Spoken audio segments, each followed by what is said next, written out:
Welcome to Center Stage. I'm your host, Rajiv, and today I'm honored to have Hang Black as my guest. Hang is the head of Global Sales Enablement at Juniper Networks. Welcome to the show. Thank you for having me. So, Hang, I want to start with your roles and responsibilities. Can you tell us a little bit about what your roles and responsibilities are as head of Global Sales Enablement at Juniper? Absolutely. So I get to serve all of Juniper's sales, services, and partner organization globally. It's a big remit, but it's challenging, and that's what I love about my job. Gotcha. And you're an executive in a Fortune 500 company. What are your leadership styles like? So I have a mantra. I believe every executive should have a mantra. Mine specifically is earn it, own it, evolve it. There's no room. Earn it, own it, evolve it. I love that. I've Thank never heard you. that before. Thank you. Tell us more. Thank you. So my mentality is this, especially with sales enablement. My guidance, I have to get people to adopt my vision, my framework, my policy. So the only way to do that is through leading by example, is through earning your credibility. But once you earn it, you have to keep earning it every day. So that's owning it. And the last piece is evolving it.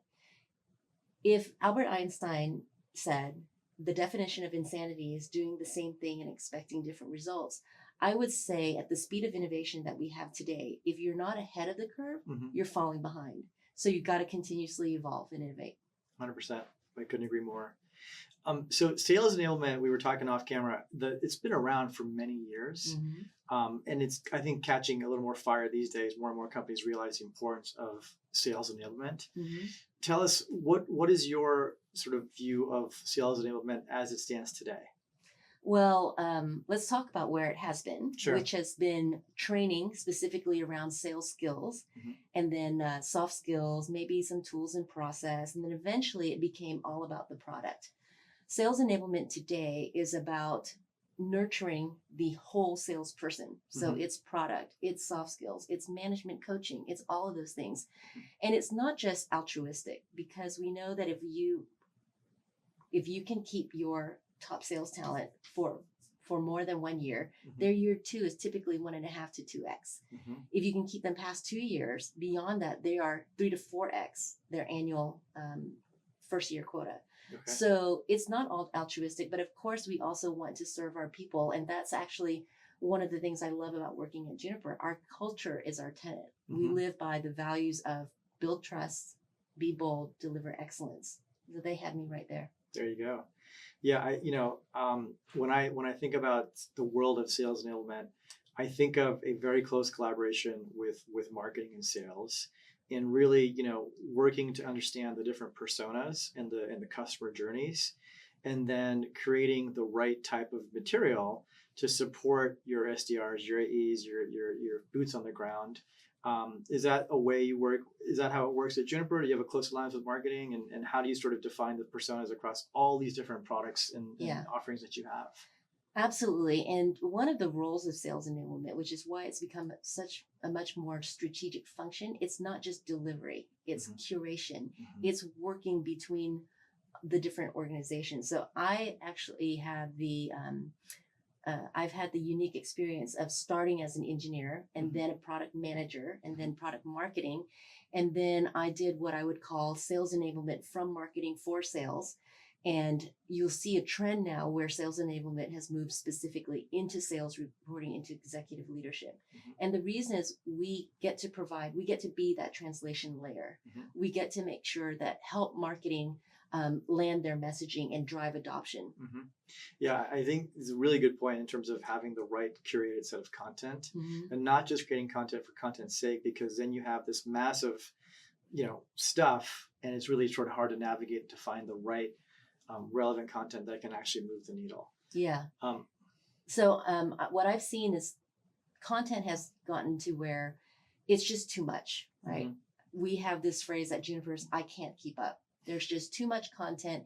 And the way enablement was run before, well, the sellers didn't see it the first time. Let me just throw it to them a second, third, fourth time. And then you get this massive proliferation. And that's why historically 67% of marketing content doesn't get consumed.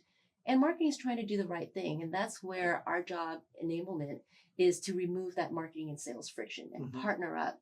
So as the lines blur, we help each other. Yeah, super, super important. I think that tight alliance and partnership will make all the difference.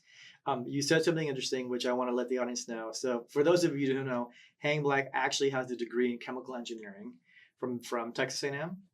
UT Austin. Oh, Now, geez. don't UT go Austin. there. Sorry, my bad. We might have to end the interview. Yeah, and your journey has been really interesting. You have a degree in chemical engineering. You've ended up in sales enablement, and to your point, you have this engineering mindset, which has helped you get to where you've gotten to. But tell us a little bit about your journey. You've been a co-founder. You were at Cisco for nearly 12 years. You were at 8x8. What did that look like when you first started, and where you are today? I love that life leads you to where you need to be, and the journey is unpredictable. I was a chemical engineer specifically because I was pre-med at the time. And a couple years into it, I asked my parents' permission to go to business school because I wanted to be closer to the numbers, to the dollar signs. But my parents said, "You're Asian, doctor, lawyer, engineer, pick one." So I stuck with engineering, and I'm really, really glad, because going into finance at the time would not have been the right decision for me. I love engineering. I love the whole problem solving piece of it. And I always joke that I went into engineering because I like numbers. I like solving hard problems. I went into sales because I like numbers with dollar signs in front of them. So I also like to mention that with sales enablement, we have the privilege of solving for hard.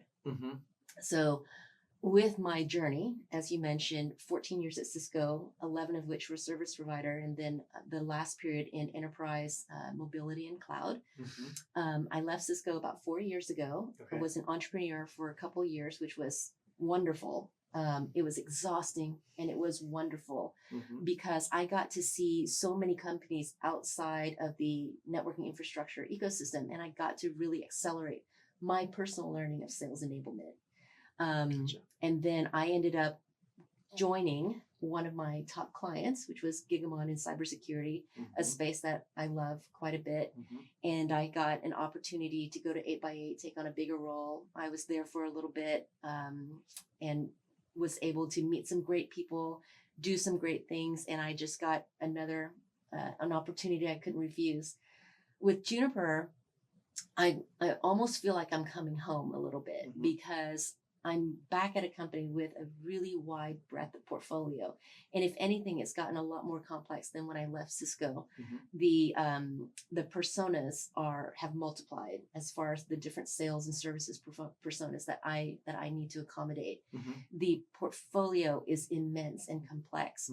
And enablement people, really great enablement people, are a little bit like unicorns because they need to understand messaging. They need to understand product. They need to be able to speak coherently, intelligently to the rest of the organization in order to get that credibility and earn that seat at the table, so that they can own and keep delivering every day. 100%. Yeah.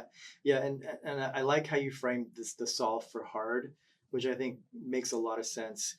Can you talk a little bit about the personas, and how do you approach the multiple personas you have to define at Juniper based on the complex matrix of solutions that the company offers?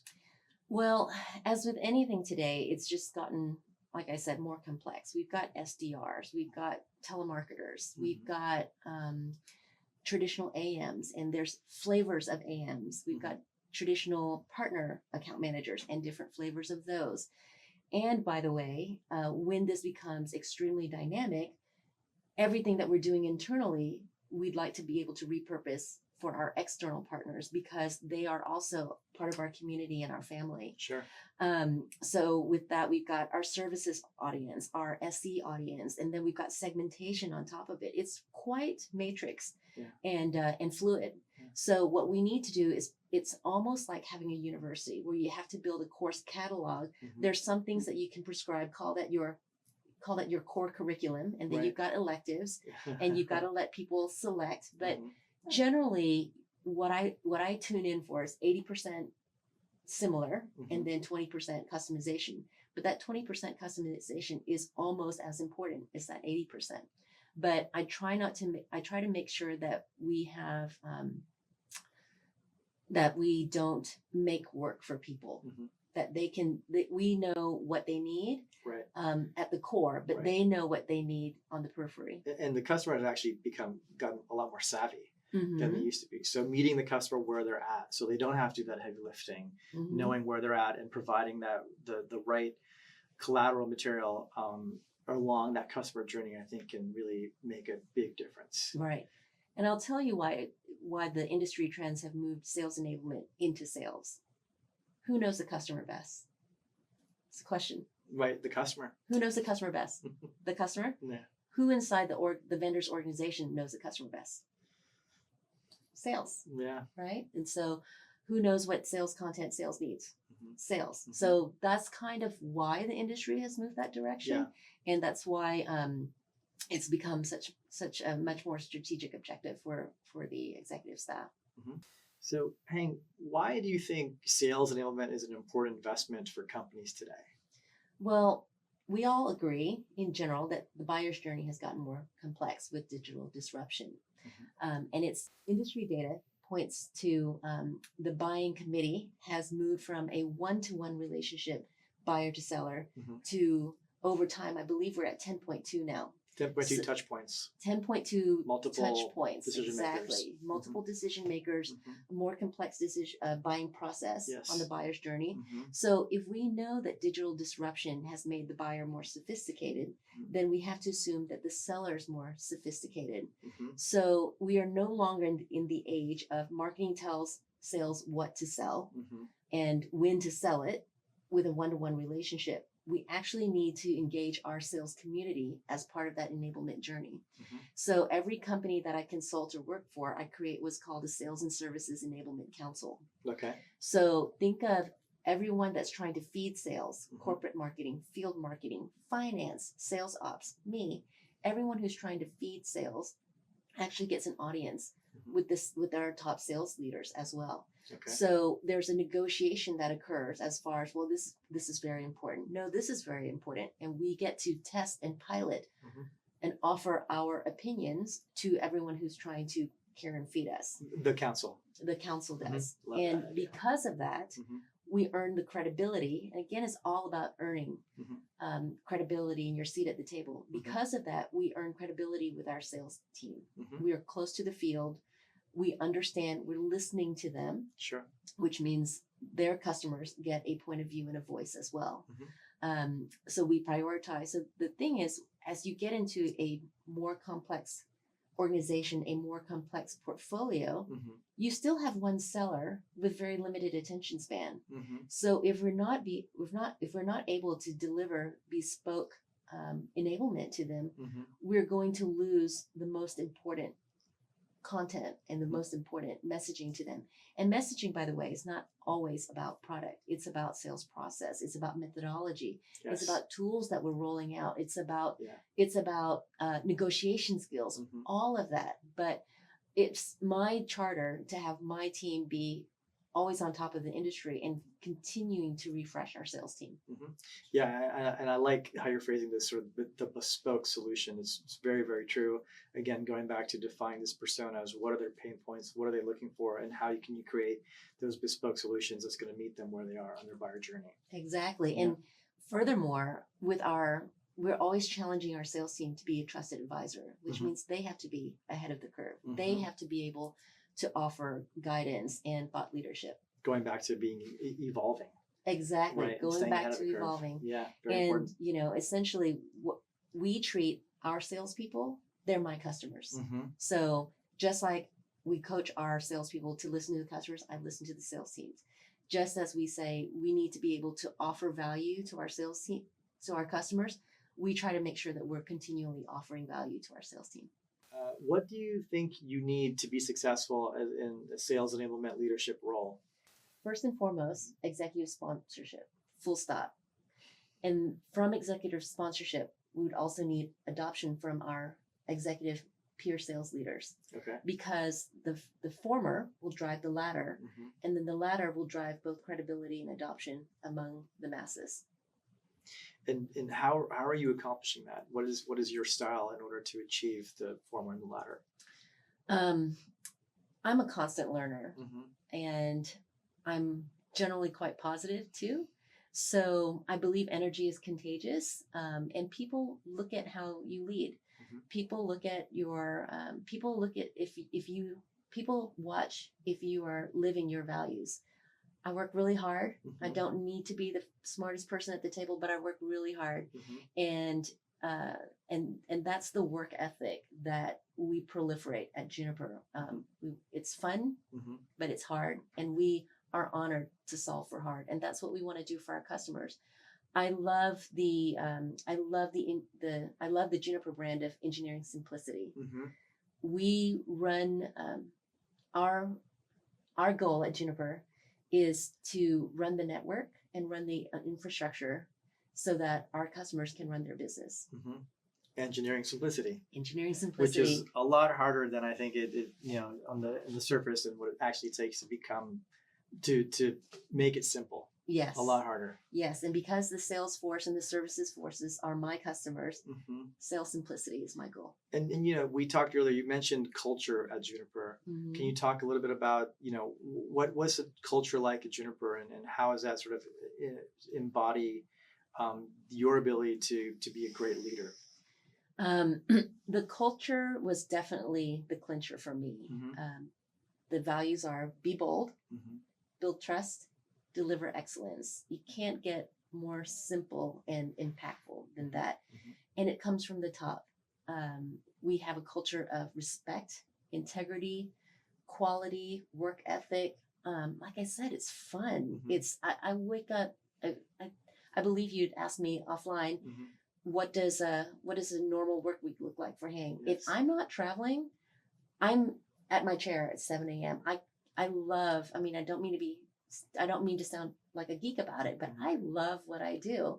I love the company that I work for. I respect the product and I respect my leaders. When you think about the problems you're solving between sales and marketing, are you focusing on content? Absolutely. But having said that, I focus on content curation and delivery. I still depend on my product marketing and PLM teams to actually create the content because they're the SMEs. Where sales enablement falls into a trap is when they try to be kind of the help desk for everyone, where all the voicing is from the sales enablement team, because there's no way that we can be the experts at everything. What we can do is help coach everyone to be engaging, to land the messaging with sales. We live now in an age of YouTube and TED Talk and Snapchat, right? It's interesting because TED Talk gives guidance of no more than 18 minutes. But remember, TED Talk, people are pulling down content at will because they are specifically interested in it. I try to keep our content below 12 minutes. And the reason is, having done this multiple times, that's where we see major drop off. And that's because we're pushing content. Now, we're very careful about what content we push down.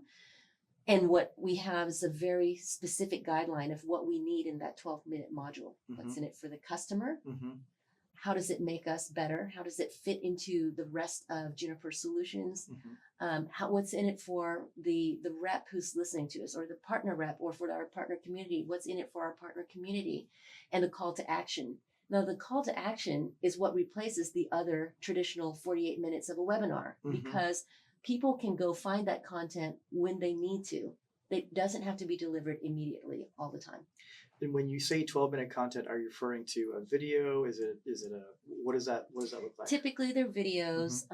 We also use voiceover slideshow. We use tools for that, and then we try to mix it up, interview style, but mostly videos. That's how people learn these days. However, what's important alongside that is to be able to have the PowerPoint, the accompanying data sheets, competitive battle cards, point to those assets. We don't need to talk about all of those assets at the very beginning. We can point to those later on. And again, just circling back to the importance of curated content, and going back to the fact that we live in a world where sort of attention span is a little bit more limited now because there's so much information coming at you.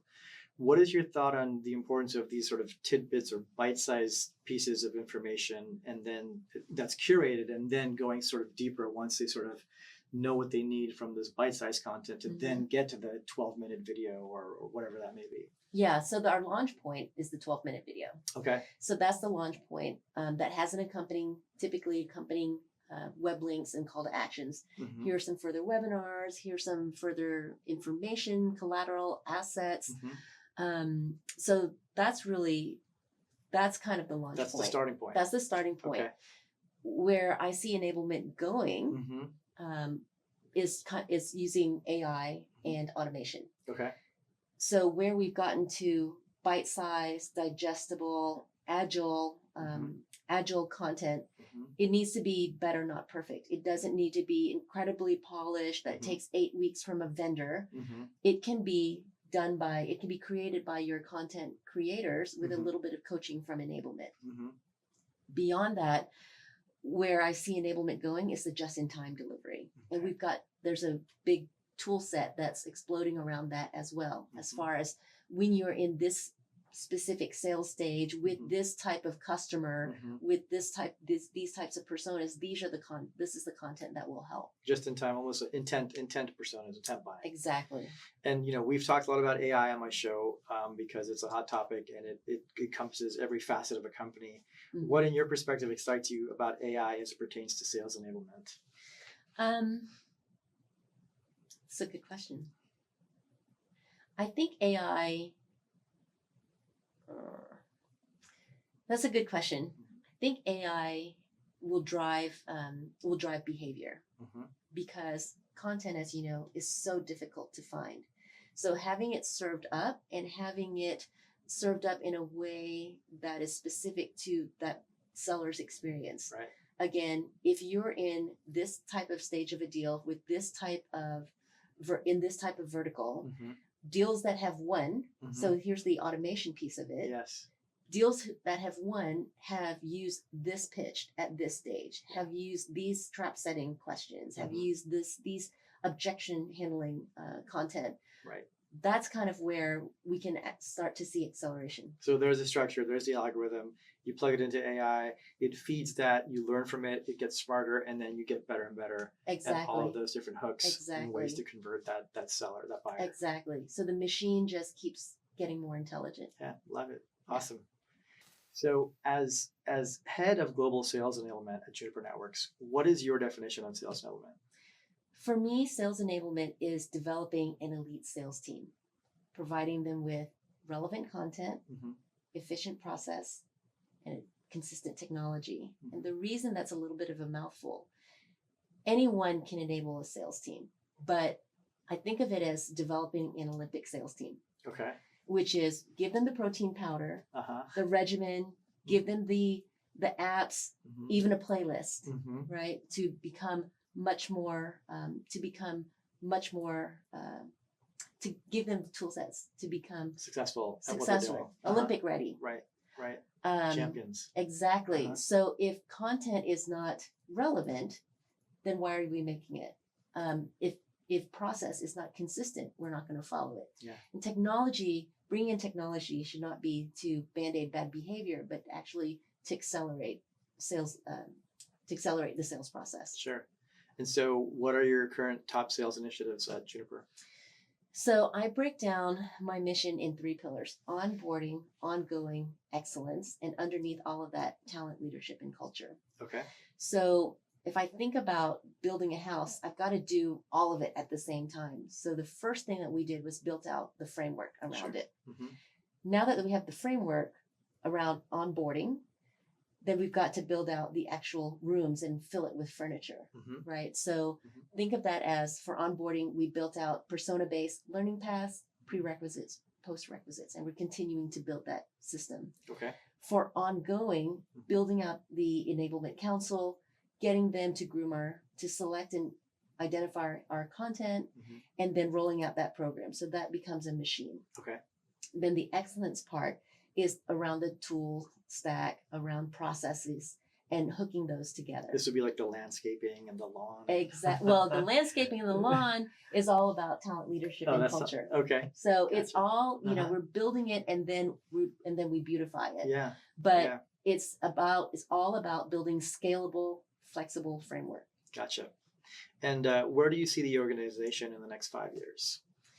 Hopefully, we'll be able to get everything under one umbrella, and we'll be able to create that engine that everyone can utilize. Okay, great. I'm going to shift gears and ask some fun questions now. Awesome. Okay, let me start. Hang, what is your superpower? My superpower. So I'm quite left brain, but I'm also a little bit right brain. Okay. So I'm also multilingual. Okay. So I love being able to be a translation layer, to be able to concisely simplify, to be able to simplify messaging in a way that lands with whoever my audience is. Okay. Whether it's a fifth grader, whether it's my kids, whether it's the sales force, whether it's with executives. And then how many languages do you speak? So I speak 2.5. Okay. So I speak English clearly. Yes. I'm fluent in Vietnamese. I read and write, and then I speak French pretty poorly. Wow. Or at least my children tell me so. Nice. C'est très bien. Do you have any daily habits or rituals that keeps you productive? Daily, not really. I have to bucket my life into weeks. Okay. So when I'm not traveling, like I said, because I love my job, I'm in the chair at the office at 7 a.m. every day. I do make it a point to visit with my personal trainer twice a week. And if I miss days, I try my best to rearrange it. And then I go kickboxing at least 3 times a week. Nice. And I make sure that I cook for my kids, give them a home cooked meal at least 4 times a week. And it's interesting that the busier I get in my work life, the more disciplined I get in my home life. Yeah. And we talked a little bit about work-life balance. We did. I think it's a little bit different for everyone. Work is in my DNA, whether it's at Juniper or whether it's volunteering, etc. Right. But everything has to be in moderation. My children are my life. So working myself to death doesn't serve my company, doesn't serve my kids. Sure. But that's why my weekly schedule entails a lot of self-care. And you mentioned traveling a few times. How often are you traveling? I'm traveling right now about 50 to 75%. Wow. That's a lot. And it's because I don't believe in phoning it in. We talked about meeting customers where they are. Yeah. I meet the field where they are. I couldn't and agree it's more. Constantly changing. As the organization grows, I'm hopeful that I won't have to travel as much. Yep. But again, it's my honor and my privilege, and I'm happy to do so. Sure. And what's the best part of your job? What do you love about it the most? People have asked me, why not just have a sales leadership role, quota carrying, sales leadership role. And the reason I love what I do is I am a constant learner. I think there's a part of me that's a constant teacher. And in the role that I'm in, I get to touch more organizations. I get to drive more impact. So I love that. That's great. Piece of it. Awesome. That's all the questions I have. Is there anything you'd like to share with us before we sign off? No. This was great. Thank you so much for your time. Thank you for having me. I appreciate it. Thanks for watching, everybody. I'm your host, Rajiv. This is Center Stage. Hang Black from Juniper Networks, head of Global Sales Enablement. Thanks again. Thank you. See you next time. Bye-bye.